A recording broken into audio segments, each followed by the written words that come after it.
So we're excited to have you guys back to our third installment of the Twitch series on the Robocar Rally. So in case you haven't seen so far, our first episode, we started with what the project is and why we're doing the hackathon, a little background into how the project got started with the creators. And in the last episode, we actually built and trained an autonomous vehicle. And for this episode, we've got something a little bit more hands-on. And we're going to be doing some IoT. We're going to be collecting some telemetry from the car and streaming it to the AWS IoT service. So run me through. So the previous two. So the first one we did. Yep. What happened? Where did we start? Can you walk us through kind of those first two workshops? Sure. So in episode 1, we introduced our viewers to what the car is, some of the basic technology on how it works and how it uses behavioral cloning to learn to drive. And we also shared the bill of materials so that if you're interested in building this on your own, you have all the parts and documentation to get started. So how much, if I want to go on Amazon.com right now and buy all the parts for this, will it cost? It's just under about $250 if you include the 3D printed roll cage, which is very important. And it takes about 2 to 3 hours to put it all together. And that includes the assembly, getting the code together, getting it connected to your Wi-Fi, and get going. So it's a really fun and easy way to get started with AI. Cool. So I could buy all those parts, then watch the first 2 episodes that broadcasted already and get up to speed to where we are today. That's right. Between the Twitch broadcast that we've done and the series of blog posts that gives you the step-by-step, we're giving everyone a pretty good head start on what they need for the hackathon. Or if they want to build it on their own, it's a pretty good how-to on how to go from unboxing all the way to having a self-driving car. Cool. And what metrics are we looking to gather off this device today? So there's a couple metrics that we can already gather. So the vehicle currently tracks the throttle and steering angle. But what I was interested in is extending that and get a little bit more data, just like you'd get from a real car, like a real race car or a passenger car, whatever it is. So for me, the first thing that I thought was, I want to know how fast this thing's going. If it's a race car, we all want to know how fast it's going. So what we're going to focus on today is collecting telemetry that has to do with vehicle speed, individual wheel sensors, and then essentially taking all that and streaming it into AWS. Cool. Where do we begin? What do we do? All right, so the first thing I think we can do is we'll do a quick demonstration to show you how this works. So rather than disassemble each wheel and tire, we've got a little demonstration here of what we can do. So there's a rare earth magnet. Now these are really strong, so you got to be careful with these. There's a rare earth magnet in each tire and wheel. This one is about the size of a quarter. It's way too big. But for our demonstration purposes, it'll work fine. I already injured myself on this magnet earlier. It's really, really powerful. They're quite strong. It'll pretty much wipe out anything you put it near. So use for caution. We're trained experts. Obviously, we can handle this sort of equipment. I'm going to move my laptop also a little further to the right, away from that. So what I recommend is if you do plan to go this route, go with something smaller and lighter. Because if you think about how a wheel spins, when you put this much weight on one edge, it's got a very heavy and lopsided rotation to it. So smaller the better. And with this vehicle, if you choose to use this one, there's really not that much room on the inside of the wheel. Right. So I had to put it inside the tire. Got it. So this one's quite big, but that's essentially... And are you collecting on all 4 tires? We do have it on all 4 tires. So then going around turns, you can see slowdown of certain wheels. And so this is a 4-wheel drive vehicle. Wow. So I think it makes sense to capture the wheel spin, the rotation at every tire. And, in a more advanced setting, maybe you could do wheel slip detection or a whole bunch of other things. So you know the speed of each wheel that's turning, which one has grip, which one doesn't. And it kind of opens up the pattern to do a bunch of interesting things. Or if your car climbs over another car, it knows how to power each wheel. There you go. You need to know. Well, that would be the other thing, is if we could independently control power to each wheel. So one user mentioned that you should consider making a drift car, which would actually be a lot of fun because you can totally optimize that perfect drift curve. So I really like that idea. I think that should be a next series at some point. We'll throw on a pair of racing slicks. And I think for that we'd have to cut off the front wheel drive. I think you need the rear wheel for drifting. You need some like Fast and Furious stickers alongside it. That's right, that's right. Listen, if AI can follow a line, you can probably teach it to drift. So, fun side project, if you can get that, we'd love to see it. Yeah. If you've got any other examples of what you've built, we'd like to see that too. All right, do you want to try the demo? Yeah, what do I do? Walk me through this, yeah. All right, so I'm going to share my screen and I'm going to run a Python code. All right. And essentially what this Python code is doing is it's looking for the magnet to be there. And if the magnet touches this Hall effect sensor, it's going to send a pulse. So what I've done here is I've just taken this breakout board, I've connected the positive and negative to the Raspberry Pi, so we have power. And then this is connected to the GPIO of the Raspberry Pi. So the sensor will send the electrical signal, send the pulse down to this GPIO. And the Python script is listening for this GPIO port for anything to happen. So I'm going to run the code. If you plug the red into that third leg of the... Got it, I see. All right, so we've got power, we've got negative, and now we've got our signal. So now if you wave the magnet over the sensor, we will see sensor detected. So sensor missing, sensor detected. So essentially what this is saying is I have one wheel rotation. So every time we detect, we're going to count it as a revolution of the wheel. This is what a bad driver looks like, and this is what a good driver looks like. Nice and smooth. Really fast, really fast. Okay, so that, and you didn't get hurt, so that's cool. We got that. So that's what's the difference between detected and missing? So it's just detecting the presence of the magnet, opening and closing the circuit. So when it detects the magnet, we've got a closed circuit. So we're counting that as a wheel spin. So to bring this all together, each wheel is essentially doing the same thing. So they're using a unique GPIO port, so we're able to detect wheel speed on each corner. So let's take a look at how this works. Now, we're collecting this data, right? And it's all staying on the Raspberry Pi, which is fine. But we want to send this to the cloud. We want to have further insight on it, do reporting, maybe have a dashboard, and really kind of extend the platform. One question, one person's asking about registration for reInvent. So there's been a large amount of excitement about this upcoming workshop at reInvent. So if you are interested, there's always going to be a wait list. I think registration currently is potentially capped out right now. However, there's always wait lists available morning of. So definitely get there early, queue up. We'd love to have you there. A lot of people sign up for stuff and potentially don't show up. So their loss is your gain. So definitely get there early and come join us. And just a reminder, we have the opening kickoff and mixer Sunday night, November 26th, 6 p.m. And then Monday, 7 a.m. is when we start the full hackathon. So there's two pieces to it. We hope you can come to both.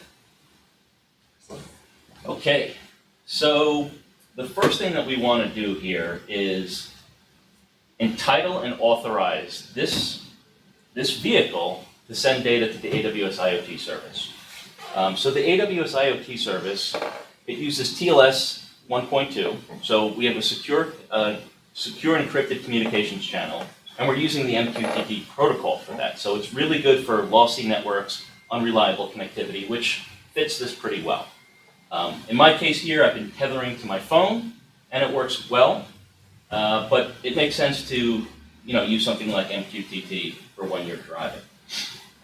So what we're going to do is we're going to generate this certificate on the Raspberry Pi, and then what we'll do is we'll entitle that certificate that access to the IoT service. And one thing that's nice about the IoT platform is it does the whole certificate management for you, where on other platforms you have to go through this process manually and deploy it out. Like this is all basically automatic. We've made this so easy. So in episode 2 last week, we showed how to use the AWS EC2 Systems Manager. So this is running the EC2 Systems Manager that now supports Raspbian, and we're able to run remote commands on this. So we don't necessarily need to SSH into the Raspberry Pi anymore. We're going to run a remote command, on the device that generates a certificate. So let me show you what that looks like.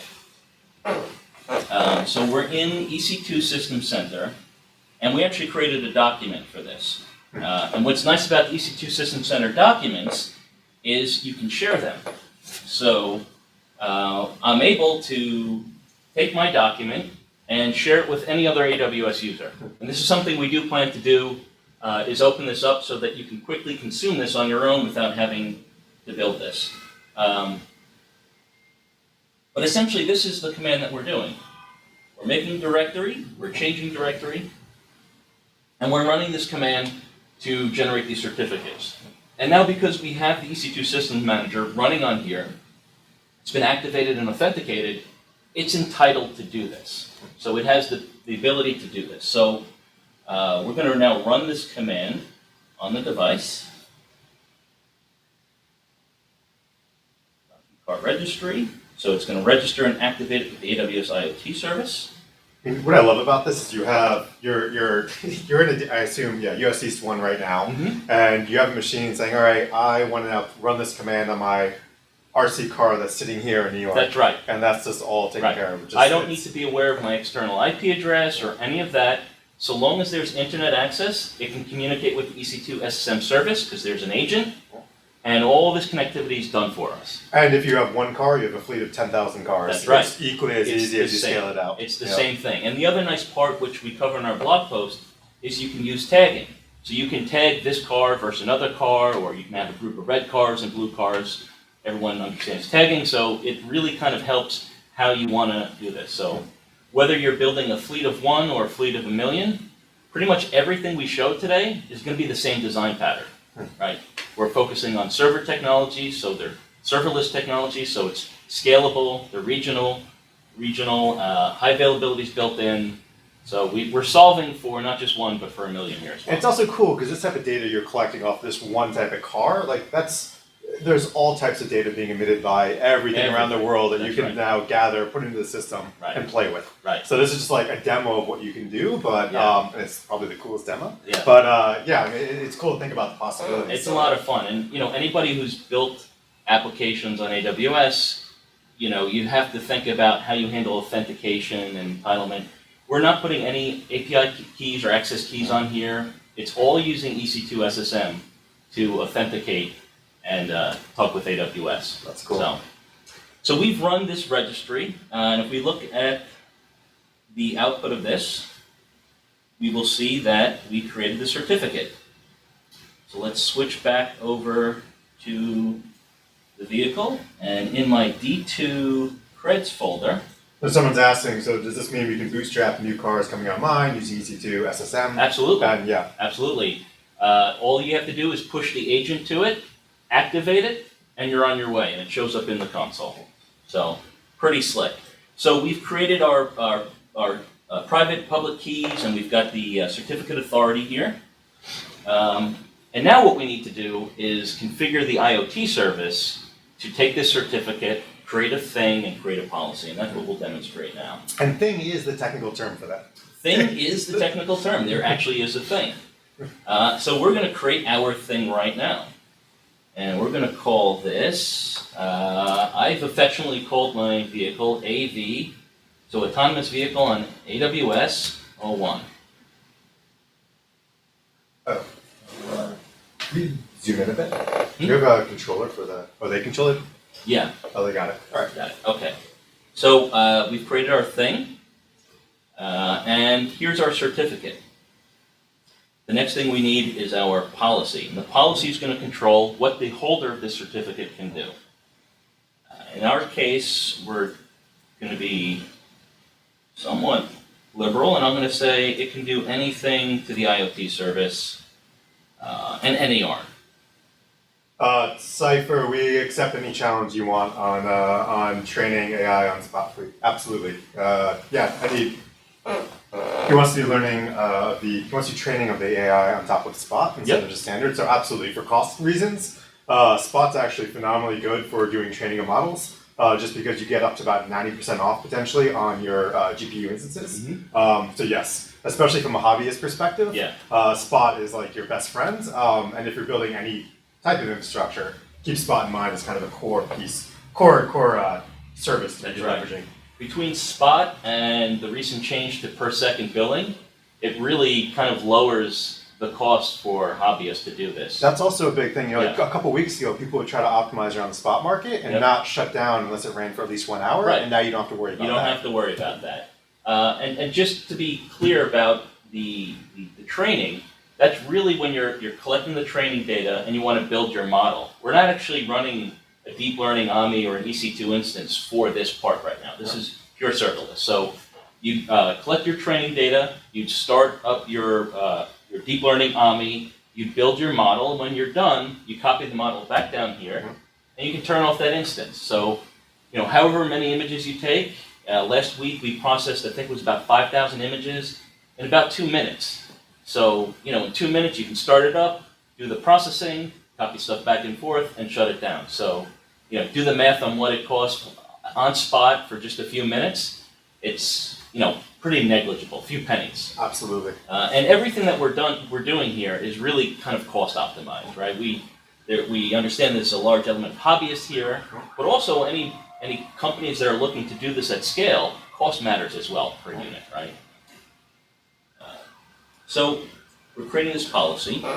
So we've got our certificate. This is the certificate we generated on the Pi. We created our policy, which is entitling it to talk to the IoT service, and we created our thing.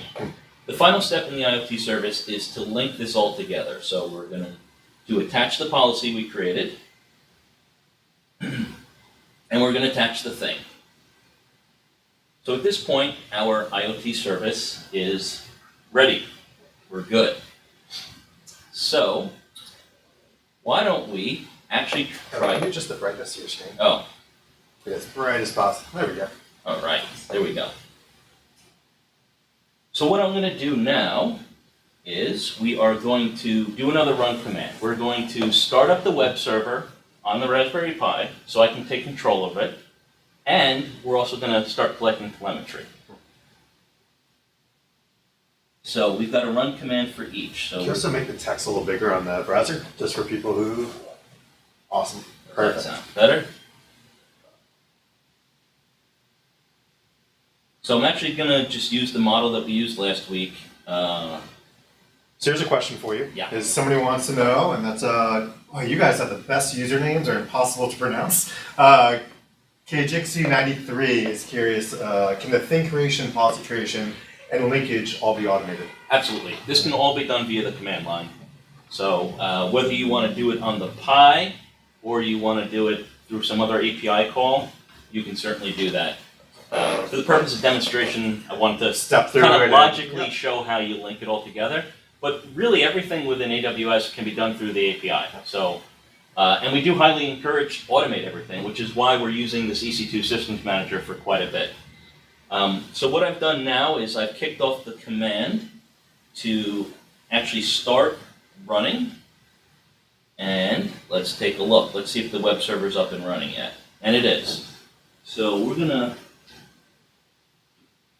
power it up. So just applying power to the car. And I'm going to use the control just to give it a little throttle, just to make sure it works. It's spinning. All right, we're spinning. Disconnect this guy. So we're spinning. Throttle's at 20% now, but we're not collecting any telemetry. So I've got a separate EC2 run command that's going to now run this telemetry, and I'll show you this. It's Python code, and I will show you what that looks like once we get this going. So same process, remote command, collecting telemetry. And now... So it's just Python on the Raspberry Pi that's listening to the sensor data and basically forwarding it on to the IoT That's service. right. And we'll step through the code to show you the interesting parts about that. Excellent. And the goal here is also to share this as well so you can easily recreate this at home. So we're spinning our wheels. Not going anywhere. We're not going anywhere. So let's see if it's working. So the IoT service gives you the ability to subscribe to a topic. And we'll just do a quick primer on what a topic is. When you collect telemetry or any sensor data, you can choose which topic you want to send it to. So in my case, we're sending it to the topic that's specific to this car. We could have multiple topics. Maybe we want to just know we have a topic just for the right front wheel or a topic for the left front wheel. So you can choose where you want to send the data, where it's interesting, where it'll be consumed later. So for the sake of simplicity, it's all going to a single topic. And if I were to type in that topic's name,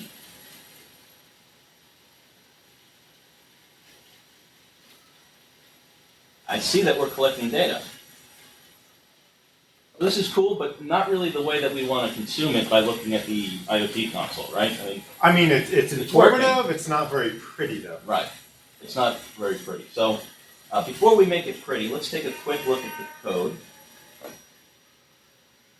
So basic Python code here, and the parts that are interesting that you'll have to customize on your own is your IoT endpoint. So this is going to be specific to your AWS account, and that can be found in a number of places, but it's under here. So this is my endpoint. So I'm going to be customizing that. What's great is somebody tries to send data right now to that endpoint because they're not authenticated through the certificate, then they can't communicate. They can't send false data into your environment. That's correct. Only the holder of this certificate is able to do that, and it's based on the policy that we linked.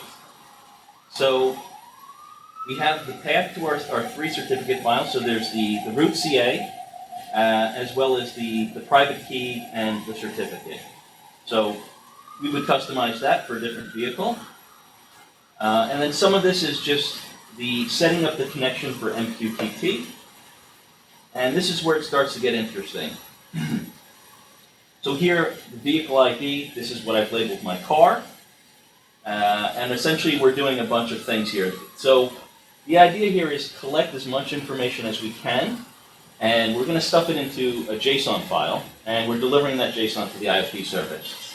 So I'm collecting a timestamp, and I'm generating a unique UUID for every event. In case we want to do some correlation or things like that, it makes sense to create a UUID. A couple other interesting things here. I'm going to show later, we're sending this to DynamoDB, which is our NoSQL database. But I'm also putting a TTL value on that because I don't think we necessarily need to keep all this data in a NoSQL database. So essentially I've adjusted this for 30 days. So we're storing it in DynamoDB for 30 days.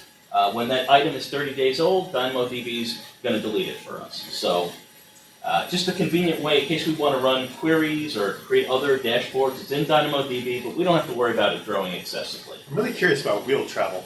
What's the 9.5 on wheel travel? This is where it starts to get a little less scientific and more just hobbyist. So what I did, in order to understand how fast it's going, I need to understand not only the RPM, how fast it's rotating, but how far the wheel travels in 1 RPM. So I laid out a ruler, and I rolled the wheel, and it traveled 9.5 inches in 1 rotation. So essentially, every rotation of the wheel, we moved 9.5 inches. And I've done some other things so that we can convert it to feet and for miles. And the other thing, here's less scientific, but it's a vehicle, right? How much gas do we have in it? How much power is left? So I picked an arbitrary number of 5320, which happens to be the number of feet in a mile, and I said this car should at least be able to travel a mile on 1 charged battery. So not scientific, but just the idea of creating an additional point of data to understand how much charge is left. I'm sure a real electrical engineer would be able to detect that from the battery, but this is more of a placeholder, right, just to kind of make it interesting. So for every wheel, we just do some basic calculations to understand how fast it's rotating, how far it's traveled, and how fast it's spinning. So we repeat this for every wheel. Then I do some summarization. So for vehicle speed, I'm basically averaging the speed of all 4 wheels and saying this is how fast it's going. Even though it's 4-wheel drive, one wheel could be turning faster than the other, right? Maybe there's some slipping and that would throw off the number. So I tried to average it, thinking that would be a realistic measurement of speed. I will say it's very soothing to listen to. It's soothing, right? It's almost like waves in the background. Just dying to get on the road. Same thing for the RPM and the odometer. We're averaging out the value of all four. The other thing, again, it's more of a placeholder. I thought it was interesting to add, is the engine RPM. And again, I did the same sort of calculation, and I rotated the tires, and it is 11. The motor is spinning 11 times faster than the wheels. So the motor has to do, the pinion gear has to rotate 11 times to rotate this once. So it's just a multiplier of 11 to say, how fast is my engine spinning? There's really no way to put a magnet like this on the pinion to understand how fast it's going, so a rough estimation. If you needed something more scientific, you'd want to engineer a little bit more than what I've done here, but for the purpose of demonstration, I think it works. It makes sense. So now what we're doing, this part of the code, is we're basically just stuffing it all into a JSON.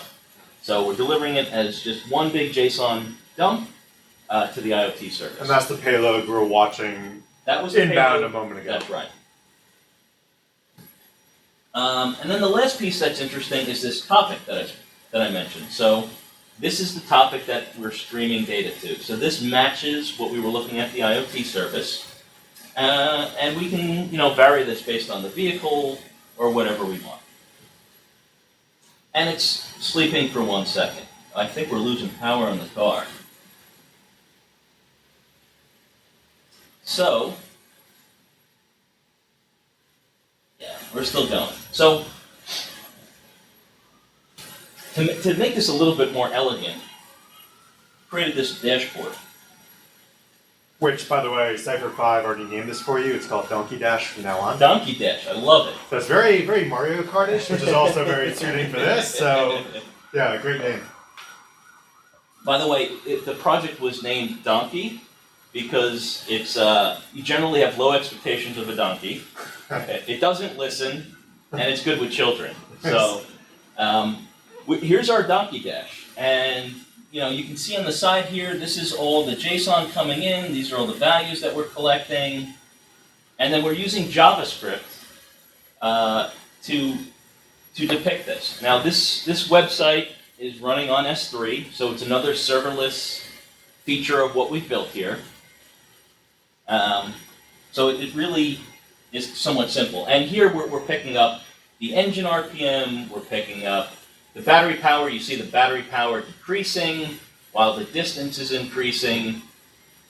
We've got our vehicle speed and individual wheel speed. So let's go a little faster. It's wobbling. So this is the side effect of putting a magnet in the wheel is there's a lot of wobbling, but you can see we're rolling now.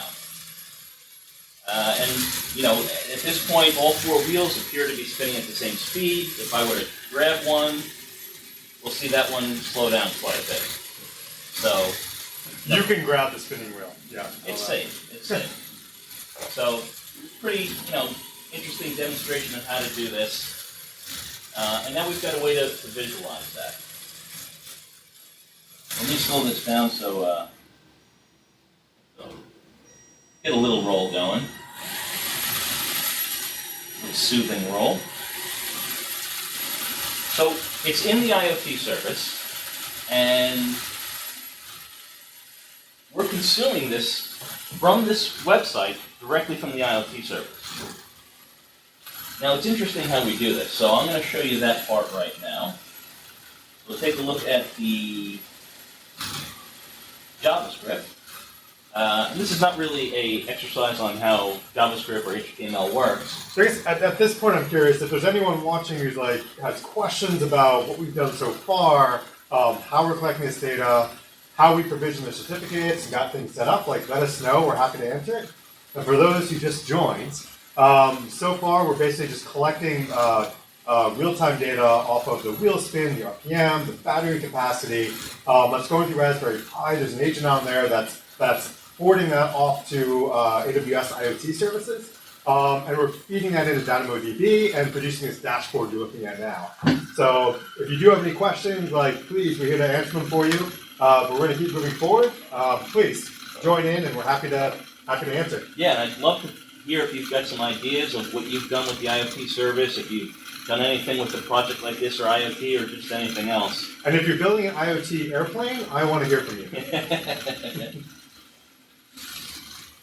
Okay. So someone's wondering, will the code be available? Yeah, we plan to share all of this. Right? And where can they get access to it?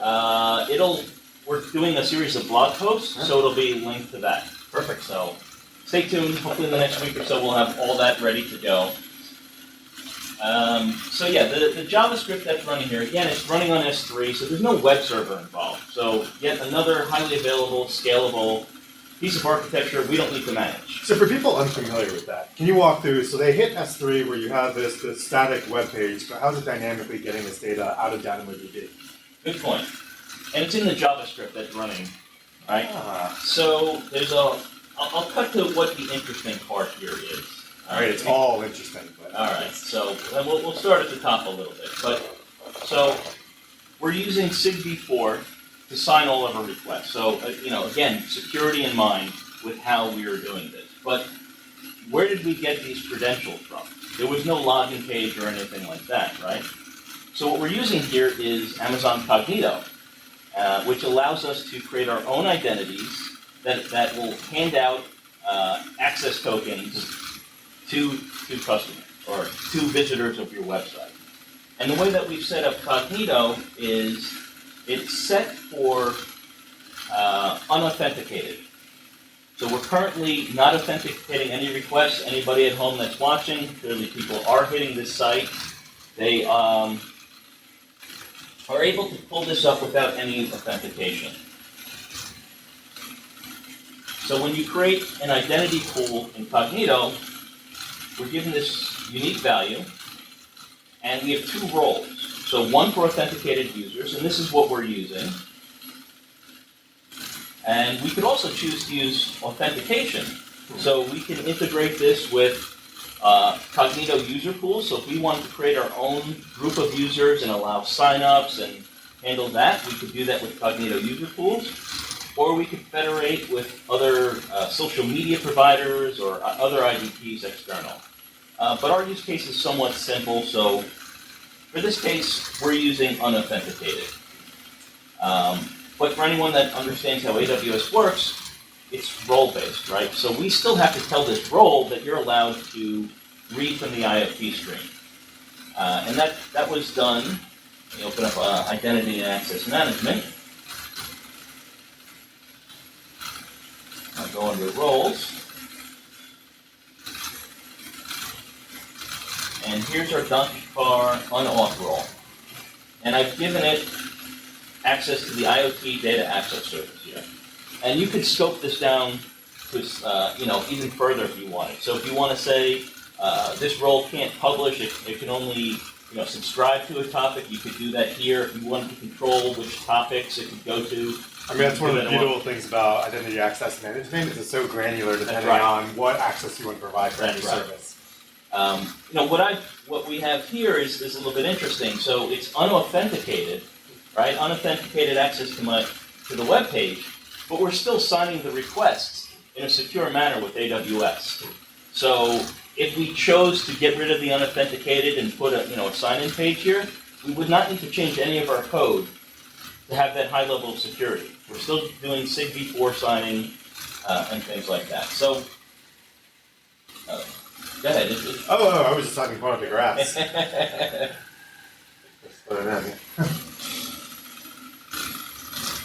So, let's take a look at the code. So we're building up our SigV4. This is just really how you create the charts and graphs. The part that you're going to customize on your own is going to be here. So you're going to put in the link to your identity pool, so what specific Cognito identity pool that you've created, your region, and the IoT endpoint. So the IoT endpoint you get from the IoT service, we showed that before, and the Cognito identity pool we get from Cognito. So we're going to change these three things based on where you're setting up, and then finally the topic. So it's really the four variables that you're going to change here to make this work on your own. So you're fetching this directly out of the IoT service. You're pulling those metrics That's as right. they come in. That's right. So the telemetry right now is being sent in once every second, and it's pretty much available to read in near real time. So we have our telemetry coming in, we're measuring it, we're visualizing it. Now we want to save it, right? We're clearly not capturing all of this, and the reality is when we're driving this on a racetrack, we're probably not going to be looking at all this stuff. This might be fun for the people in the crowd watching and for others, but we probably want to record what happened so that we can analyze it later. So to do that, we're going to again go back to the IoT service, and we're going to create a rule that takes this telemetry and sends it to two places. So to do that, we're going to tell the IoT service to act, and we're going to create a rule. And I'll call this Donkey Car's rules. And we're going to create a select statement. So we're essentially trying to get that it's fun. You twice as fast. You can feel the pulse of the magnet every time it rotates around. You make sure you have it the right way, otherwise your hand's going to get stuck to it. You reverse the magnetron. Let's proceed. So now we can, for this rule, we can essentially run a SQL statement on this telemetry to decide what we want to capture. So we can actually get more specific, but in our case, we're just going to do select star. We'll pretty much want everything. I want to record everything. There's really no reason not to. But here you could say, just select the back wheels, for example, or put it on the back, and then do something with the back wheel data. Yeah, if that's what you wanted to do, you could certainly do that. When you create the rule, you then have an action. So maybe you want to have two different actions. So in my case, I'm just going to have one rule with two actions. The first action is we're going to send it to DynamoDB. The second action is we're going to send it to Kinesis Firehose, which will then write it to S3. And that'll be our long-term storage of everything. So as I mentioned earlier, we're using DynamoDB. It's our NoSQL database, and I'm using a 30-day TTL on that. So we'll have the last 30 days, kind of a rolling 30 days in DynamoDB, where S3 will have the remainder of everything. So we're collecting star from star, and we are going to make an action. And we'll start with DynamoDB. So we have two choices here. So if you remember from the telemetry we're collecting, it's one giant JSON blob, right? Yep.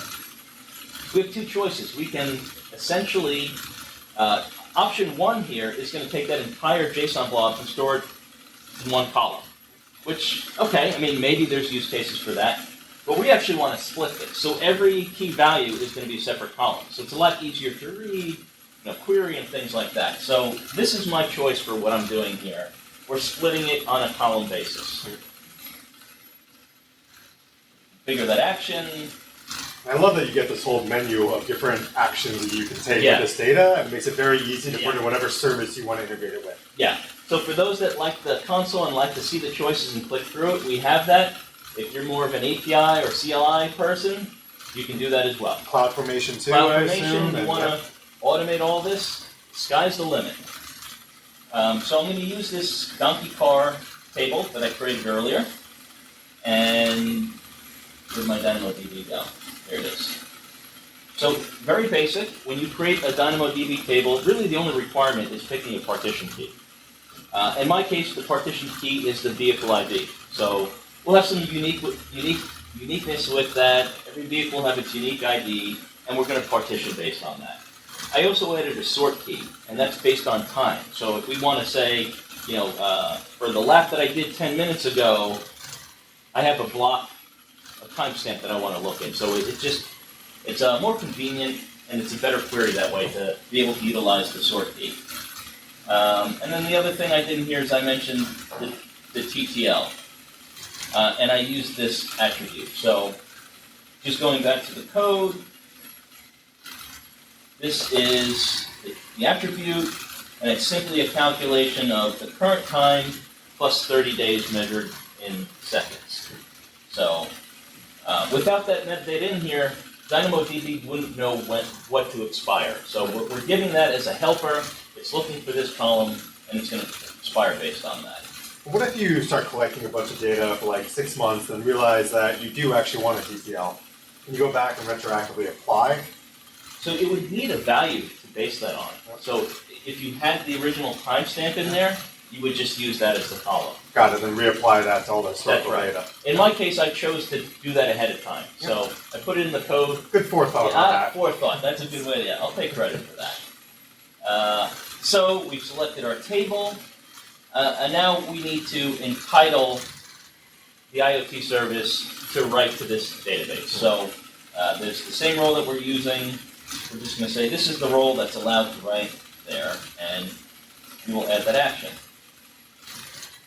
The second action that we're going to do, and I mentioned, is we're going to go to Kinesis Firehose. Now we could also go directly to S3, but if you do this, essentially you're creating a new S3 object every second. Every piece of telemetry is going to be a new object, which, you know, there might be a reason to do that, but for me that's just too many objects. So I'm going to go to Firehose. Firehose is going to grab it all together and write it out in a 5-minute interval. So you could obviously change that if you wanted to. If your average drive time is 10 minutes, maybe you want a 10-minute, so your entire drive is captured in a single object. Again, totally your choice. So streaming through Kinesis, you can do things like averages, sampling of data. You can kind of control how often to be writing out to S3 That's at that right. point. And Kinesis Firehose is only one option. So this is really just for logging for historical reasons. We could also take this data and run it through Kinesis Analytics, which will allow us to run real-time analytics on this data. So back to the example of maybe wanting to detect wheel slip, Kinesis Analytics might be a good way to do that. So let's finish up with this. So same thing, we're picking the stream that we created. In our case, we don't need a separator between each one. Monkey Pants is also asking about the sign up for the rally. So there is a wait list, get there morning of, and that's the best option right now, just because there's been such an enormous amount of interest and signups for the upcoming rally. But we always have wait lists as an option to get in, so just get there early, queue up, and we hope to see you there. Yeah, definitely. So I'm going to add the action. So now we've got 2 actions based on this single rule. So let's create the rule and Donkey Cart rules. So we're going to let the telemetry keep running, and it will give it a few minutes, and we'll check back into DynamoDB and into Kinesis just to make sure the data is running. Any comment from people about how they've been building this? Any success? Yeah, is there anyone out of the audience watching, like, who's been building long, who's been building one of the cars at home? Who's getting a head start on the competition for the upcoming rally? That's what we want to know.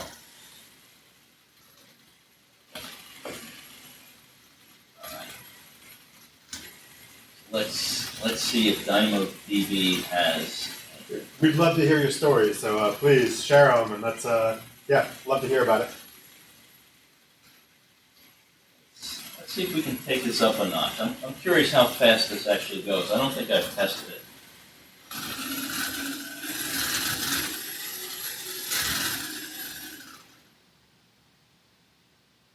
Well, you know what that means. Battery's dead. I think that means I disconnected the battery.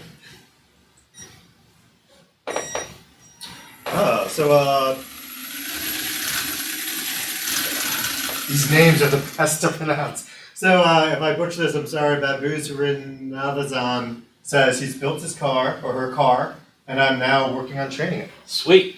Awesome. Awesome. How's the training going so far? We'd love to hear kind of like the progress of it. Please share your story. I'm going to grab a quick battery change here so we can keep the car rolling. And all this training, you mentioned the deep learning AMI. Is there a specific framework you guys are using for the training? So that's a good point. You have a lot of flexibility in what you can use, right? The basic of what comes with the project so far uses Keras and TensorFlow, but we've also done some work with MXNet as well. Excellent. So That might be, if this is a hackathon, that might be a way to differentiate yourself from, your peers. There is a race. So maybe there's some AI that you could do that give yourself a leg up. And then also last week we announced Gluon, which you haven't seen that, a big partnership between Amazon and Microsoft, between our research teams.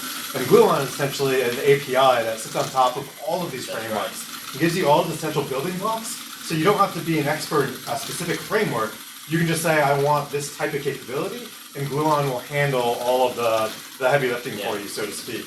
And one of the problems with models is that you basically have to define those, and they're set in stone. Mm-hmm. So training them, it takes a long time, but Gluon allows you to dynamically create these graphs and train them much quicker. Mm-hmm. So if you haven't looked at Gluon, it's on GitHub. Check it out. That could also be a big competitive advantage. I suspect we'll see people start to go in that direction. Yeah, if anyone's trying Gluon, would love to hear your feedback so far. It's very, very new. Just hit the market last week, but take a look at that.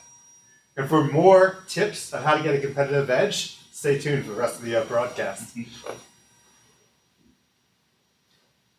So let's take a look. We getting don't see anything in DynamoDB yet. Let's make sure I did this right. Okay, let's go. Let's fix this. Let's try this. Not cars. Let's try that. Cypher says my car is Eeyore. What's Eeyore? Is that the donkey? I think that's from Winnie the Pooh. Is that? Oh, it is Eeyore. Yeah, the gray donkey. I like that donkey.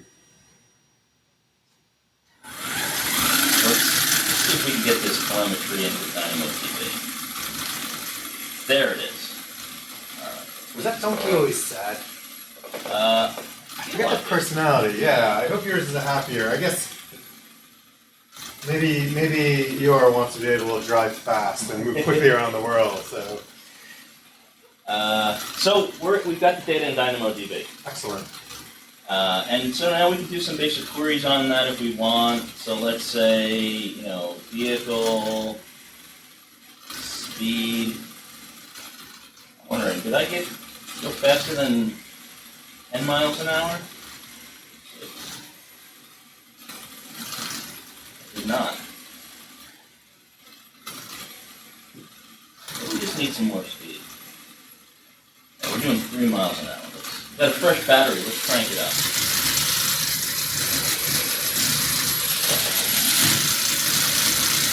So we're 8 miles an hour, 9 miles an hour, 10.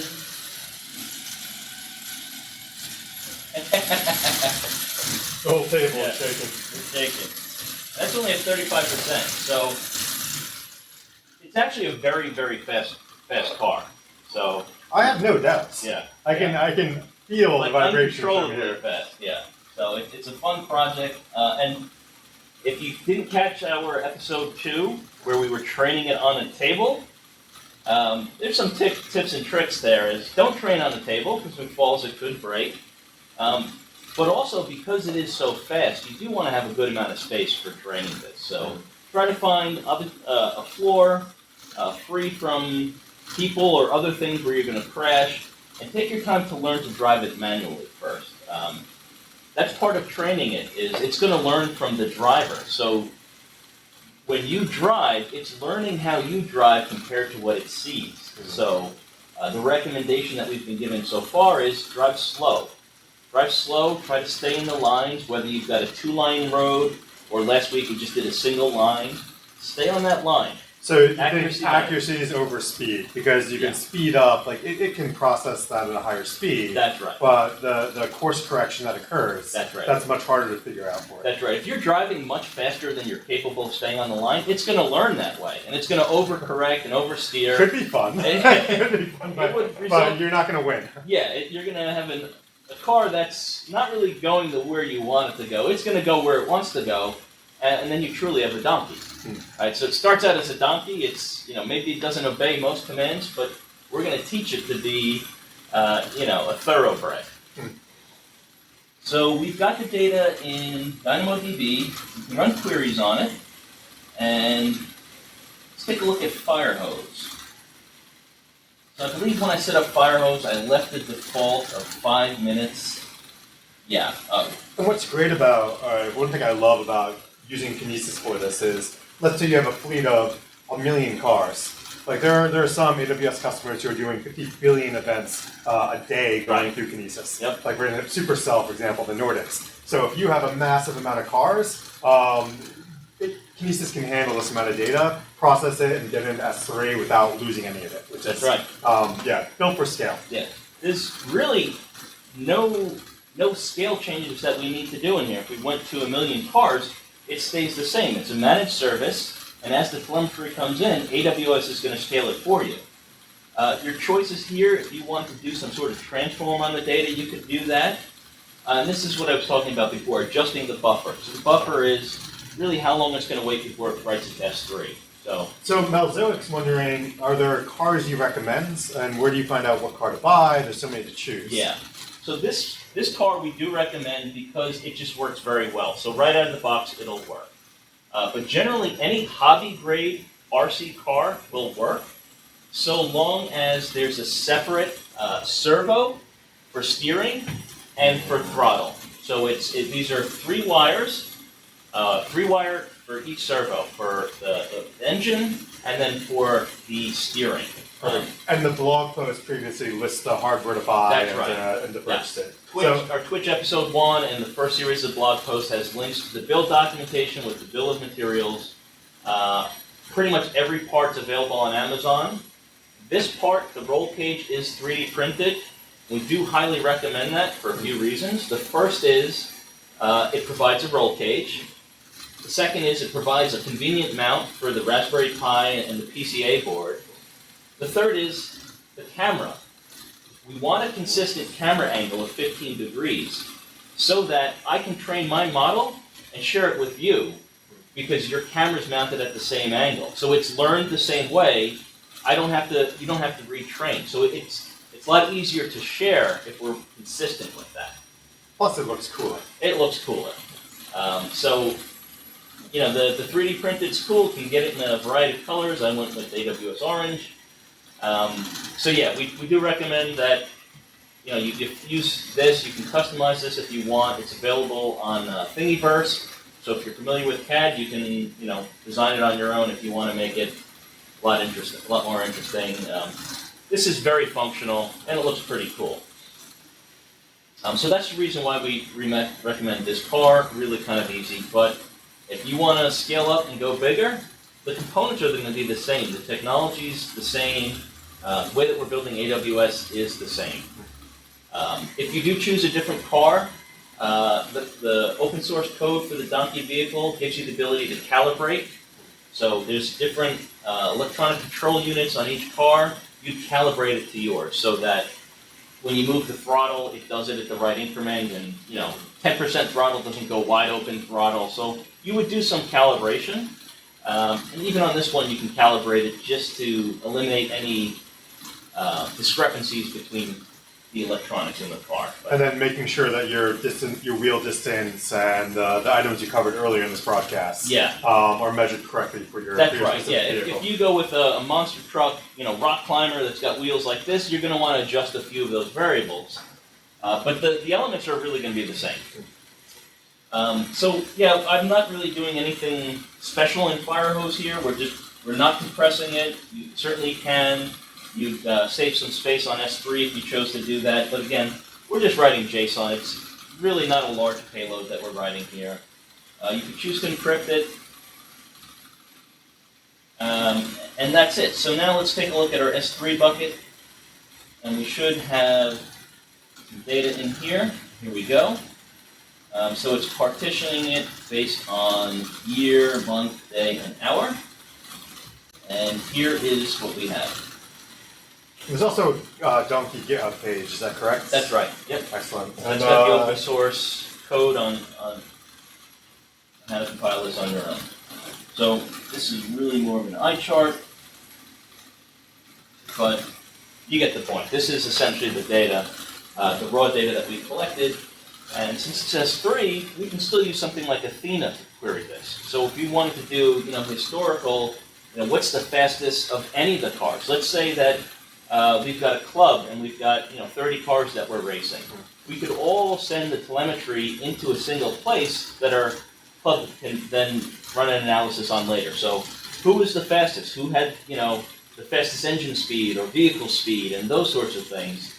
Maybe do some analytics. So Athena is really cool. A lot of people I don't think even know what Athena is. Can you talk about what Athena gives you capability-wise? Yeah, so essentially it allows you to run queries on semi-structured data in S3. So traditionally you'd have to do some ETL process, pull that data out of S3, manipulate it, dump it into some kind of database, and then query it. And Athena lets you hit that data at its source quickly in an ad hoc manner. We've completely separated the storage of our data and the compute that we use to process it. So Athena, again, serverless, fits into the pattern of what we're doing here, and we just run queries ad hoc. So if we're interested, we run a query. We'd have to collect a significant amount of JSON data to come close to a terabyte. And even then, we could choose compression, and maybe we can do some other things where we're partitioning it. But for this case, it's pretty cost-effective to do. So that is what we have. Just do a quick recap of what we put together here. Yeah, so we started with putting magnets in those wheels. That's right. Right? So that way, if I have this correct, you have this little sensor that's detecting a break in that magnetic field, and it's collecting this pulse. That's right. That pulse is going to this Raspberry Pi here, Yep. Where you have a simple Python script that's listening to this data coming in. Yep. It has a secured connection to the IoT platform using a certificate. Mm-hmm. That's AWS IoT. So it's streaming this data in. Mm-hmm. You have a topic defined there. Right. And in this case, you basically have all the wheel data, all the engine data, all going into one topic. We built a couple actions on that data. A rule with two actions, that's right. And so one of them is going to be to push that data into DynamoDB. And to keep costs down, there's a set TTL on that. Mm-hmm. And the other action is you want to get that data in S3. And you could just put that data from IoT directly into S3. Right. But that's a lot of data, it's a lot of objects. Instead, you could say every 5 minutes worth of data, you can roll it up, you can summarize it however you want. So you're feeding this into Firehose. It's doing some summaries on it and dumping that data into S3. That's right. And so now we have, on top of that, there's a lot covered in a short amount of time. Yeah. On top of that, there's this beautiful dashboard that is subscribed to that IoT topic. Mm-hmm. And it's looking at the real-time data coming in, near real-time. Near real time, Pretty near time, that you can see the rotation of the wheel, you can see battery capacity that's left, how much distance you can go. And what's really important about that is you went through a big process of calibrating how far those wheels will travel, RPMs on the engine, and rotations on the tires. Mm-hmm. And based on those calculations, you can make these really nice estimations on your travel distance and your battery power. Yeah. That's really awesome. Yeah, this is I think is just kind of the starting point for what you can do from here. There's a lot of this data that we're collecting. This really might be interesting to the AI that you train with. That's not currently something that the project is doing, but maybe you want to know ahead of time of how fast the vehicle should be going before it enters a corner, right? The concept of braking to slow down before you turn. How would you really know that if you don't know the vehicle speed? Everything to date is really just relative. So we know the throttle setting, but we really don't know how fast we're going, right? Are we coasting into a corner? Are we going full speed into a corner? Is it a 90-degree corner, or is it a long sweeping corner? So we're generating a lot more metadata that might really be useful to AI for when it drives. Plus temperature, like if it's a hot day, maybe the tires are sticking to the track a little bit. So that tire temperature? Yeah, exactly. Like you can pretty soon to be a F1 Formula race car. Yeah. I mean, if you had a gas engine, there's a whole bunch of other things that you'd want to collect on here. So again, this is just really like kind of a fun way to generate some new data and see if we can build a better model out of it. So Malzoic says they're going to go build one of these and bring it to reInvent. That's awesome. Please do. Tweet about your progress. Like, take pictures of that. Is there a hashtag we're using for this? I assume. Road to Reinvent is one of them, and Robocar Rally, hashtag Robocar Rally. Yeah, like tweet the progress of it. People love to see kind of your different stages you're in and the choices you're making as you start building this. What frameworks you're using to train, what sensor data that you're collecting. Don't give away too many secrets, so it keeps your competitive advantage. But yeah, absolutely. People like build and share it. We'd love to see your progress. And maybe we can feature some of these on a blog post. And yeah, we'd love to see what you all are working on. If you guys have any other questions, please ask. We'd love to give you any guidance before you start embarking on one of these hobbies. Yeah, for sure. What would you add next? What would be the next thing that you would, if you were competing? So there's a couple things I would add. Number one, I'd want to add a gyroscope. Interesting. And number two, I would want to put some sort of collision detection on there. So either some sort of LiDAR or something so that I can detect an object that it's running into. What are the rules around slamming into other cars? Have you set those guidelines yet? Well, or it depends. Because when I play online games and race car situations, there's people who drive and try to avoid other cars, and there's other ones that try to slam other ones out of the way. So there's a quote from Days of Thunder, and rubbing is racing. Yes. And that's all part of it. But to keep it a little bit more sportsmanlike, at Reinvent, it's going to be single car racing. Got it. So no drafting advantages and no... Maybe we'll have a little amateur stuff, but really the goal here is, timed competition. It's a race against the clock. We'll have a 1 lap and a 3 lap. So kind of a sprint and an endurance to see how well it works. So that's pretty cool. Head-to-head racing is what the people in the donkey car community do. So once you build that, we encourage you to join the community, get into some of these races, do this heads-up racing. There's a lot to do there. So these donkey car races happen all over the world? They're all over, yeah. Oakland is a big place. I see more locally to here in Brooklyn there are people doing it. So it's popping up all over the place. Take a look at donkeycars.com if you want to look for more information about that community. It's a good place to start. Awesome. So any other questions from our viewers today? Good morning. Yeah, this is your opportunity to get, before you start diving into building it, if there's anything you're uncertain about or curious about more information, take the opportunity now. Please ask us. And we'll be doing one more live stream next week. What are we covering next week? Next week we're going to be summarizing what we've done so far, a recap for those who haven't seen anything, and we're going to be focusing on what's next. Some of the state of what's going on in the industry, and some of the things that we were talking about today of what else could you do with gyroscopes and LiDAR and object detection. So some of the things that the industry is already doing, and some of the hobbyists are doing as well. So there's also, for example, like Tudor out of Beijing is using milliwave or radar sensors. Mm-hmm. So I think like LiDAR does 80 meters, and so now with these new sensors, they're doing autonomous vehicles that can see 200 meters ahead, right. Which is incredible. And then using MXNet for doing object detection and per pixel object segmentation, so you can see every pixel is accounted for on that video feed, which is phenomenal. Like there's so much technology you continue to bolt on and add on to this car. Like this is just the beginning. And it's awesome because it's an open platform, it's open source, and it's a Raspberry Pi. So the world of sensors are available to you. And those are some of the things that you see in real self-driving cars. They're super concerned about safety.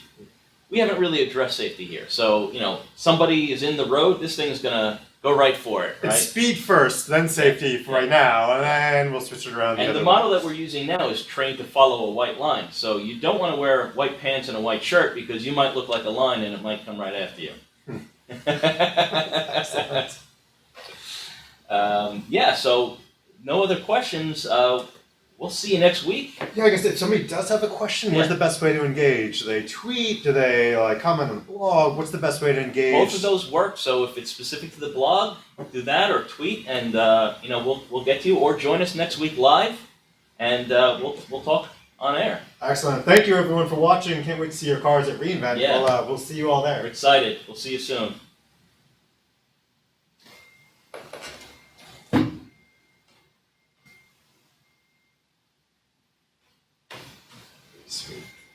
Peace.